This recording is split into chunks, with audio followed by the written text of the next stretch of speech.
So please do come to Seoul this year, October 2023. So let's start about SGA and IUGR. Basically, why do we care about these topics? Because we know that any fetus, when it departs from optimal growth, either in the direction of growth restriction or in the direction of microsomia, then there is an increased risk of morbidity and mortality. And if you focus on growth restriction, which is most often related to placental insufficiency, we know that it has direct consequences to the fetus at short term, at medium term, and also at the long term, because we know now that placental insufficiency may have consequences in the adult to come, so like 40 or 50 years later. It also has consequences to the mother with an increased risk of preeclampsia, of emergency C-section, etc., etc. So it's important to try to screen appropriately for SGA and IUGR. And basically, if you look at the literature, very simply, we know that we are not good at that. That the screening performances when you screen for IUGR are not good, whatever the studies, and whatever the predictor you are using, either third trimester ultrasound or mid-trimester ultrasound. So in this presentation, I will mainly relate to three documents. There are two important guidelines that were published by ISWOG. The first one is about the assessment of fetal biometry and growth, and the second one is about diagnosis and management of SGA and growth restriction. And I would highly recommend you to look at these guidelines. And the third document is an article which I think is really important. It's an article that defines growth restriction. And it may think very obvious, but if I ask you, what is a fetus that is growth restricted? What is it? It's extremely difficult to define, and for years there were many definitions. And with this paper, a few years ago, the authors managed to get a consensus among several experts to define what is a growth-restricted fetus. And I think it's very important because we can now all speak the same language and define what is a growth-restricted baby. So to start with, I would like to remind you that there are different definitions and different terminology. IUGR means a fetus that fails to reach its growth potential. And we know that in many cases, this will be associated with morbidity and mortality. It is different from SGA. SGA is a fetus that is below a given threshold, okay? We know that a lot of fetuses who are SGA, and mainly the one with the most severe smallness, are also growth restricted. But some fetuses are just small constitutionally without being growth restricted. And on the opposite, we know that most babies who are growth restricted will be SGA, but not all of them. And there could be some babies with a normal weight, but still did not reach their growth potential. So there is some kind of overlap between SGA and IUGR, but it's different. And the problem is that there is no clear diagnostic test to say this fetus is growth restricted or this fetus is small or not small, because we are only using ultrasound, or mainly using ultrasound, to try to measure the biometry of the baby. And with such a tool, it does not give us a clear definition of a small baby or of a growth-restricted babies. It's not like when you are screening for Down syndrome, where you can do an amniocentesis and know whether the baby is affected or not affected. There is no perfect test to say if a fetus is small or not small, or to say if a fetus is growth-restricted or not restricted. So that complicates a lot the problem. So if you look at our guidelines, we will start by saying that it's an essential component of prenatal care, of course, to screen for growth restriction, and that you have to understand the difference between fetal size, which is the biometric measurements at a given time point, from fetal growth, which is by essence a dynamic process. So if you would like to define fetal growth, you would need at least 2 different observations in time.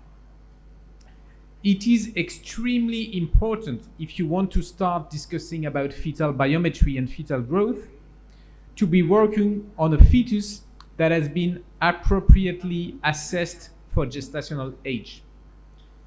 This is of utmost importance. You must define gestational age, and this must be done based on first trimester ultrasound by using the chromosome length measurement.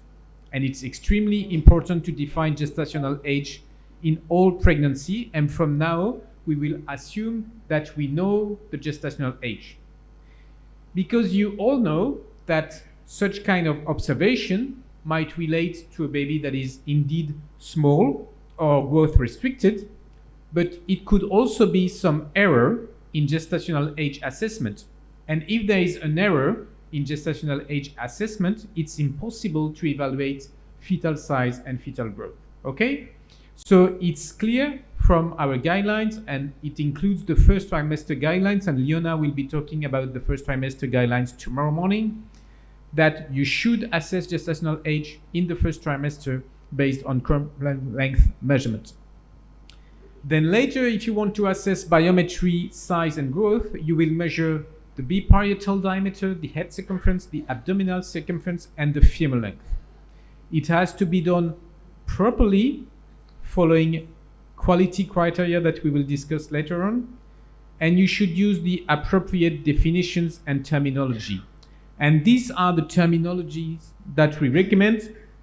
We recommend to use appropriate for gestational age or small for gestational age when it's below the 10th centile, large for gestational age when it's above the 90th centile, and we recommend to use fetal growth restriction whenever it encompasses the criteria for growth restriction, and we will see that later on, and to differentiate between early growth restriction, which is growth restriction happening before 32 weeks, from late growth restriction, that is growth restriction happening after 32 weeks. So these are the basic measurements. You can of course recognize BPD, HC, abdominal circumference, and femur length. And you should carefully interpret all these parameters separately. And you can also compute estimated fetal weight based on these measurements. You know that estimated fetal weight is a combination of head circumference, abdominal circumference, and femur length. And you can also report this estimated fetal weight on estimated fetal weight charts. It is very important to report estimated fetal weight on estimated fetal weight charts, not on birth weight charts, because birth weight charts reflect a significant proportion of prematurely grown and retarded neonates. So reporting estimated fetal weight on birth weight charts could be misleading, and you can see here on the slide that there is a clear difference between an estimated fetal weight chart and a birth weight chart, because again, there are a lot of growth restricted babies that are born prematurely on birth weight charts. If you are to compute estimated fetal weight based on biometric measurement, it's very easy. You should use the 3 parameters ad hoc formula that is shown on this slide. There is a clear consensus from everybody to use this formula, which is the one that performs the best, and it's impossible to do any better at that stage. Many authors have tried to publish new formula that could compete with the ad hoc one, but no one managed to perform any better than the 3 parameters ad hoc formula, which is definitely the one that you should be using. You should use quality control to assess the quality of your images. So you can use either qualitative quality control, which is based on criteria on your images, but you can also use quantitative quality control that is based on the analysis of the distribution of your measurements. And for this, using Z-score makes things much easier. It has been proven that quality control improves the quality of your examination and the precision of your measurements. So now that you've measured HC, AC, femur length, maybe you have computed estimated fetal weight, the big question is on which chart should you report these measurements. I don't know if there is in Vietnam a consensus on the chart you should be using. Maybe you are using Vietnamese charts, I don't know, but it's a big debate all over the world to know whether you should be using local descriptive charts. So for example, charts that are based on the Vietnamese population, or whether you should use internationally developed charts that may reflect how a fetus should grow anywhere in the world under optimal conditions. And this is a big debate all over the world, because we all know that there are differences among different charts computed all over the world. And we know, for example, that for a given measurement, for example, at 32 weeks, the 50th centile for one chart could be equal to the 10th centile on another chart. And that's a big issue. You may think, well, this is a way to cure growth-restricted babies, because if you think that this baby is small, just look at it using another chart, and it's not small anymore, and it's not growth-restricted anymore. Of course, you cannot do that. You have to use a given chart, but again, it's difficult to decide whether to use descriptive charts or prescriptive charts, which should show you how a baby should grow under optimal conditions. Because if you are to use descriptive charts, for example, these babies in Tanzania, they are all stunted, they are all growth restricted. But if you were to develop normal charts based on these infants, you would think that these babies or these infants are normal, whereas they are not normal. They are all stunted. They are normal for Tanzanian infants, but they are not normal on a more universal thinking. And the same applies for this American family. If you were to compute normal charts for weight in the US, you would think that being obese is normal, because almost 40% of the population over there is obese. So you can see the problem of the definition and of the choice between descriptive charts that will apply to a population, but that will make 10% of the population small and 10% of the population large, whatever happens, and prescriptive charts that would be more universal charts. And there is really a big debate all over the world. I don't want to enter this debate right now, but for ESWG, we said that it would be probably more appropriate to use prescriptive charts all over the world, because this defines how individuals should grow, and this was recommended by the World Health Organization. So this is an example of prescriptive charts, the one from Intergrowth that were published now 8 years ago in the Lancet. It shows you what is the normal distribution of different biometric measurements, and you've got the equation to use them in any software or in any ultrasound machine. As we've said at the beginning of this, prescriptive charts all over the world, because this defines how individuals should grow, and this was recommended by the World Health Organization. So this is an example of prescriptive charts, the one from Intergrowth that were published now 8 years ago in the Lancet. It shows you what is the normal distribution of different biometric measurements, and you've got the equation to use them in any software or in any ultrasound machine. As we've said at the beginning of this talk, it's important to differentiate between fetal size and fetal growth. And fetal growth, again, is a dynamic measurement.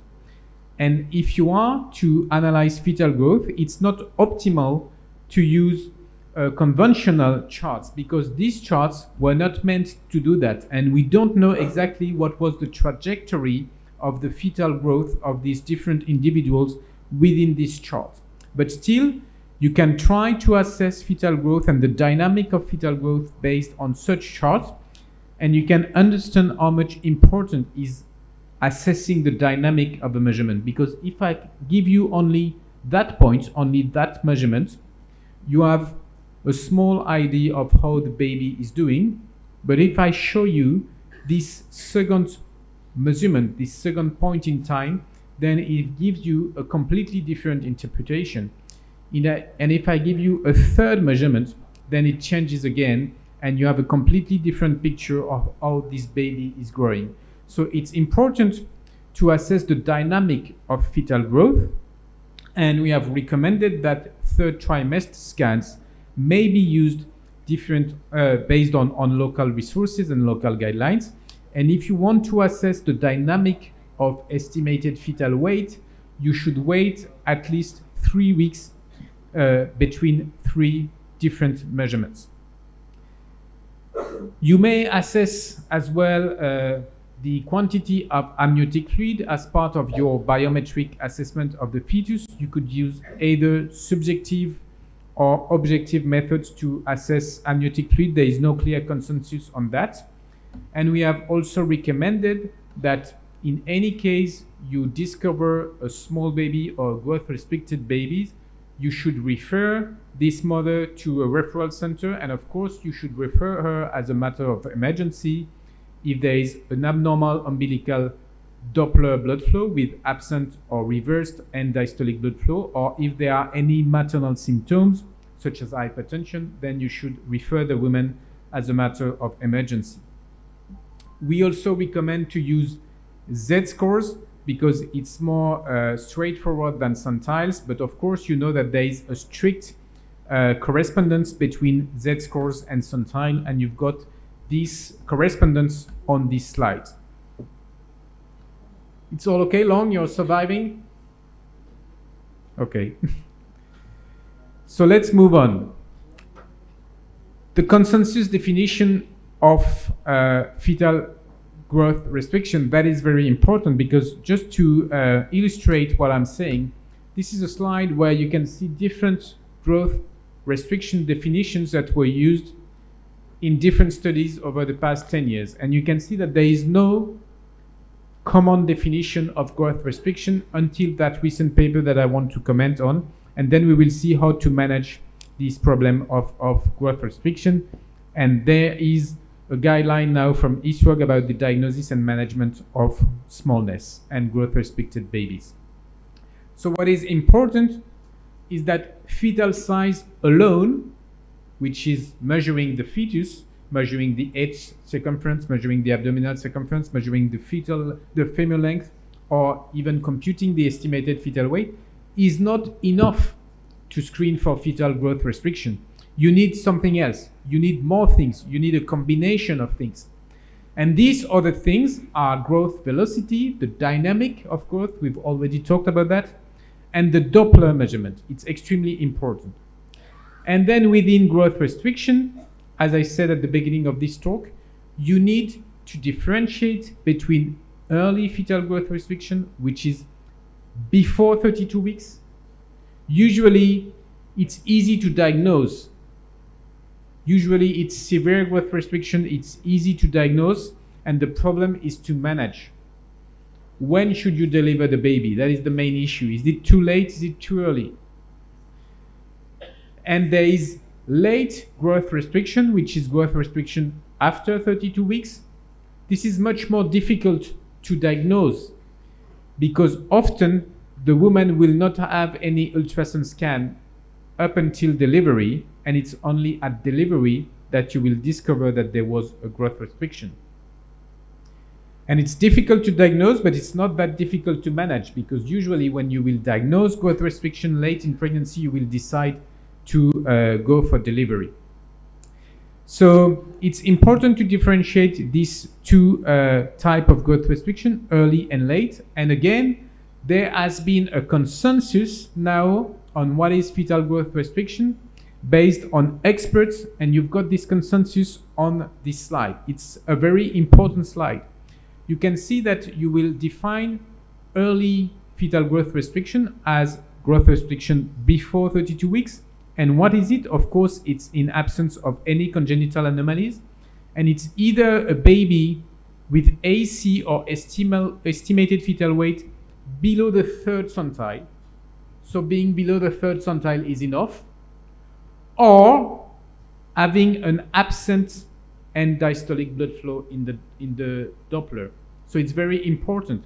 Having an absent end diastolic blood flow in the umbilical Doppler alone is enough to define early fetal growth restriction. Or it could also be a combination of being below the 10th centile for AC or estimated fetal weight and having a uterine artery PI or an umbilical artery PI above the 95th centile. That's again a definition of early growth restriction.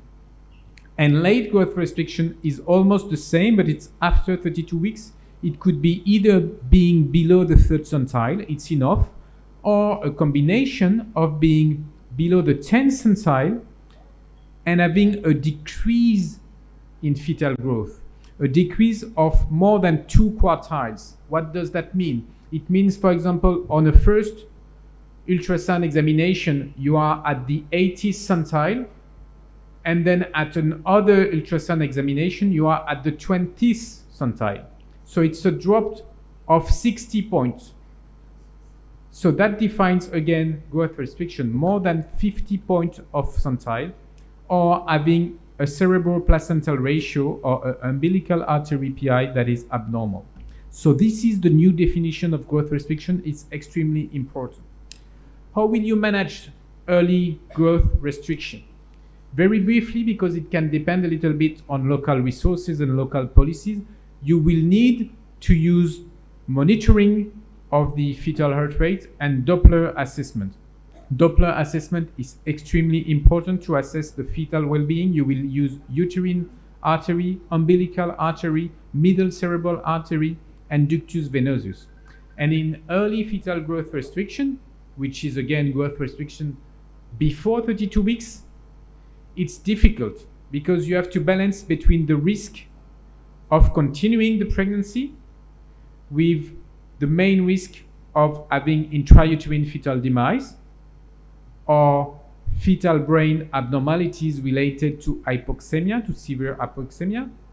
You have to balance this risk with the risk of being born extremely prematurely and the risk of prematurity.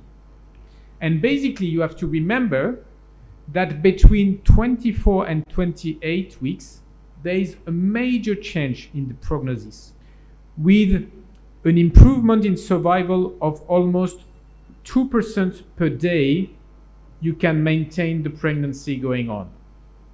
So you will try to maintain the pregnancy as much as possible until 28 weeks of pregnancy, and you will really have to wait for extremely abnormal markers to decide to deliver a baby before 28 weeks. Basically, these late markers of high risk of intrauterine demise are mainly the short-term variability of the fetal heart rate and the ductus venosus. This has been very well proven in the truffle study. I do not want to enter too much into the details of the study. Basically, it was a randomized study of early growth restricted babies where they looked at the outcome in 3 different groups. There were 3 different groups of pregnancy. They were randomized between 3 different triggers for deciding to deliver the baby. And these 3 different triggers were either abnormal computerized CTG, early ductus changes, or late ductus changes. And they were able to demonstrate that basically in this study, first, the overall prognosis was better than expected. And this is probably the effect of having a same management protocol in all the pregnancies. And they were also able to demonstrate that the group with the best outcome were the group where they waited for the late changes on the ductus venosus. So this is probably the appropriate trigger for delivery, except that there was also what they called a safety net in all these groups. And the safety net was abnormalities on the CTGs, severe abnormalities on the CTGs, such as decelerations or abnormal short-term variability. And you can see that it was a short-term variability below 2.6 at the early gestational age, or 3 between 29 and 32 weeks. So these are probably the good triggers: abnormal CTG or low short-term variability or late changes in the ductus. These are the appropriate trigger for delivery in early growth restriction. And it's probably the appropriate trigger up to 30 weeks, because from 30 weeks, if you have a reverse end diastolic blood flow in the umbilical Doppler, you should probably deliver. And you should also probably deliver from 32 weeks onwards if you have an absent end diastolic blood flow in the umbilical artery. So this was shown by many studies, and these are the results of some meta-analysis of these studies, which shows that clearly from 32 or 34 weeks, if you have an absent end diastolic blood flow in the umbilical artery, then you should deliver. And you should do the same from 30 weeks if you have a reversed end diastolic blood flow. So this is for early onset IUGR, and we will go back to that a little bit later on. For late FGR, it's a little bit more complicated because we've said that it's difficult to diagnose late FGR. Probably you should rely on cerebral-placental ratio to decide who are the truly growth-restricted babies late in gestation, and you should also try to rely on dynamic of fetal growth, just as shown on this study. You can see that this baby is small, but he has no growth restriction. The dynamic of growth is normal, whereas these two fetuses are not small, but still they are growth restricted. And it was shown that among babies that are small for gestational age, the morbidity occurs in those babies who have a slow dynamic of growth. So the problem is not being small, the problem is having an abnormal growth, and it was very well demonstrated in that study by Sovio. So basically, late fetal growth restriction will lead to delivery, of course, in any case if you have maternal indication, or if you have abnormal CTG, or if you have a low short-term variability, of course if you have an absent end diastolic blood flow.